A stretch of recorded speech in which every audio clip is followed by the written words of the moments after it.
ભાવનગરમાં આવેલી પરિવાર હોસ્પિટલમાં 12 દિવસ પહેલા મહિલાનું ઓપરેશન કરાવ્યું હતું, પરંતુ ઓપરેશન બાદ પણ લોહીના ડાઘા પડવા લાગતા ડોક્ટરને ફોન કરેલો કે આવી પરિસ્થિતિ છે, ત્યારે ડોક્ટરે સોમવારે બતાવવા આવવાનું કહ્યું હતું.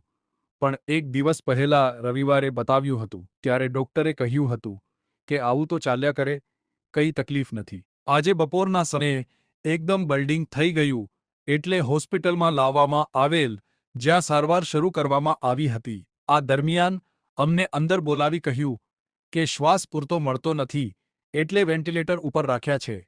ત્યારબાદ ફરીવાર અમને બોલાવ્યા અને એટેક આવી ગયો છે, અમે પમ્પિંગ કરીએ છીએ તેમ ડોક્ટરે કહ્યું હતું.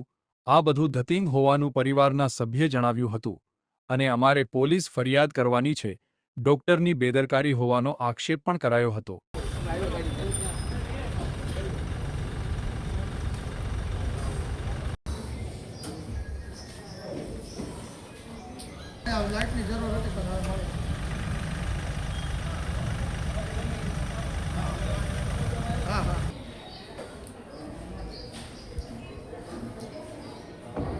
યોગેન્દ્રસિંહ, શું બનાવ બન્યો છે અને મરણ જનાર છે એ તમારે શું થાય છે? મરી જનાર મારા ભત્રીજા વહુ થાય, ઉછાબા પ્રહલાદસિંહ ગોહિલ. શું બન્યો છે અત્યારે? અમે 12 દિવસ પહેલાં ઓપરેશન કરાવ્યું કોથળીનું, પછી 4 દિવસ હોસ્પિટલ રાખ્યા, પછી રજા આપી, પછી ઘરે ગયા તો પછી બ્લડના ડાઘા પડતા હતા. તો મારો ભત્રીજો સાહેબને ફોન કર્યો કે સાહેબ આવી રીતે થાય છે, કારણ કે વાંધો નહીં સોમવારે બતાવવા આવો.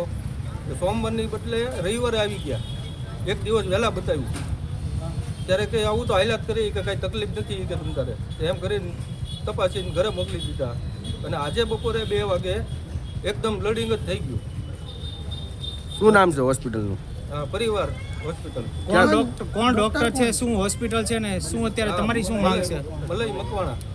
અત્યારે તમારી લોકોની શું માંગ છે? હવે અમારી માંગ છે કે એની બેદરકારી જ છે. અને આવા બીજા કે અમારે રહેવા મળ્યા પછી કે 3-4 કેસ આવા કોથળીના આવા અહીંયા બની ગયા છે. અત્યારે તમારે લોકોની શું માંગણી છે? અમારે ફરિયાદ કરવાની છે, એની બેદરકારી જ છે, આમાં ચોખ્ખું જ છે. પછી અમે અંદર ગયા, અમને બોલાવ્યા, વેન્ટિલેટર ઉપર રાખ્યા હતા. તો પછી કે વેન્ટિલેટર ઉપર છે કે શ્વાસ પૂરો નથી મળતો. અને પછી અમને 2 જણાને થોડી વાર અડધી કલાક રહીને પાછા બોલાવ્યા, એ કે જોવો પાછું એટેક આવી ગયું છે.